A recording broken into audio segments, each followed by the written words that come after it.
नमस्कार, मी ॲडव्होकेट सौ वैशाली अतुल कोरटे.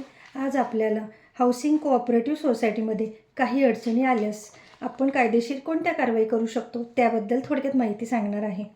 सोसायटीमध्ये कोणते सामान्य प्रॉब्लेम येतात, तर सोसायटीमध्ये मेंटेनन्स जास्त आकारले असतील त्याचा प्रॉब्लेम येतो. नंतर पाण्याचा प्रॉब्लेम येतो. मेंटेनन्स आलं, पाणी आलं, लिफ्ट आलं. तसेच पार्किंगच्या समस्या सगळ्यात जास्त येतात. ज्यांनी पार्किंग भाड्याने घेतलं आहे किंवा विकत घेतलं आहे आणि ज्यांनी नाही घेतलं आहे त्या सगळ्यांचा थोड्या दिवसांनी काही ना काही प्रॉब्लेम येत असतो. त्यासाठी सुद्धा कायदेशीर काही नियम आहेत ते आपण बघूया. AGM न घेणे, खात्याची माहिती न देणे. खात्याची माहिती म्हणजे सोसायटीचा जो हिशोब बघितला जातो त्याची माहिती व्यवस्थित न देणे, याच्यासाठी सुद्धा कायदेशीर कारवाई केली जाऊ शकते. नंतर भेदभाव करणे. भेदभाव म्हणजे पार्किंगमध्ये ज्या लोकांना आपण गाड्यांसाठी जागा देतो त्यांच्यात किंवा न विकत घेतलेल्या लोकांनी पार्किंग नाही घेतली आहे त्या लोकांसाठी त्यांच्यात भेदभाव केला जातो.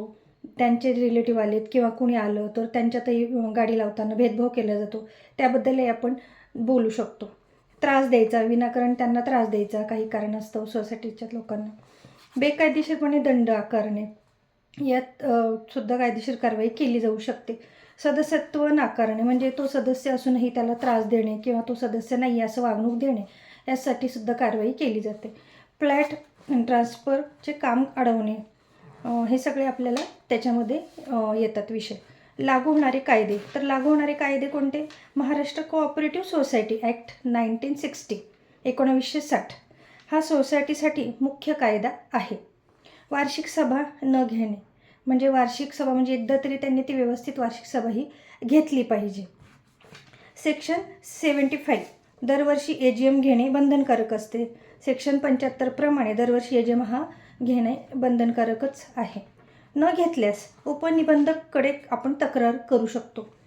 दंड व प्रशासक ॲडमिनिस्ट्रेटर नेमला जाऊ शकतो. मेंटेनन्स हा जास्त किंवा बेकायदेशीर आकारल्या तर आपण काय करायचं?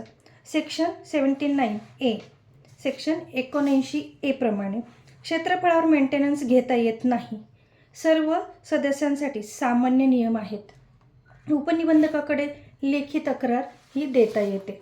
नंतर खात्याची माहिती आणि ऑर्डर, खात्याची माहिती किंवा ऑर्डर रिपोर्ट न देणे, सेक्शन 32 व 81 प्रमाणे. खालील माहिती आपण बघूया.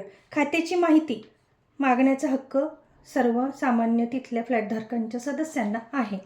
ऑर्डर अनिवार्य आहे. रजिस्ट्रारकडे तक्रार आपण ही करू शकतो. दंड आकारू शकतो व त्यांच्यावर कारवाई देखील आपण करू शकतो.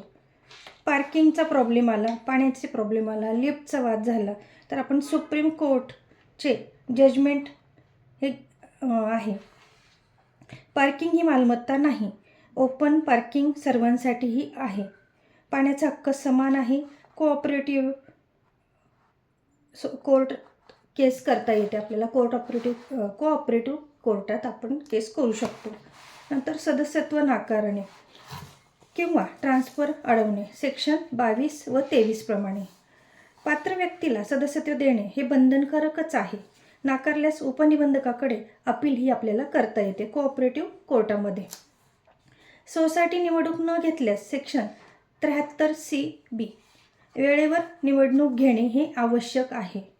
नाही घेतली तर राज्य सहकारी निवडणूक प्राधिकरणाकडे तक्रार करता येते आपल्याला. सोसायटीत विरोधात कसे, कुठे आणि कशी करायची केस ही आपण सोसायटीच्या विरोधामध्ये आपण केस कुठे करायची याबद्दल बघूया. प्रॉब्लेम आला तर आर्थिक वाद असेल तर कोऑपरेटिव्ह तक्रार करायची कोऑपरेटिव्ह कोर्टामध्ये आपण तक्रार करू शकतो. फसवणूक झाली असेल तर आपण पोलीस स्टेशनला जाऊ शकतो किंवा कोर्टातही जाऊ शकतो. सेवांची त्रुटी जर असेल तर कंझ्युमर कोर्टामध्ये आपण त्याची तक्रार करू शकतो. फ्लॅटधारकाचे महत्त्वाचे अधिकार कुठले आहेत, तर सेक्शन 32 आणि 81 प्रमाणे. सोसायटीचे खातेपुस्तक, ऑर्डर रिपोर्ट, मेंटेनन्सची माहिती लेखी अर्ज करून आपण मागणी ही आपल्याला करता येऊ शकते. सोसायटी एकटा सदस्य मागणी करू शकतो का, तर हो, सोसायटीमधील एकटा म्हणजे एक सदस्य जाऊन देखील ही मागणी करू शकतो. कायद्यात एका फ्लॅटधारकाला म्हणजेच सदस्याला मागणी करण्याचा पूर्ण अधिकार आहे.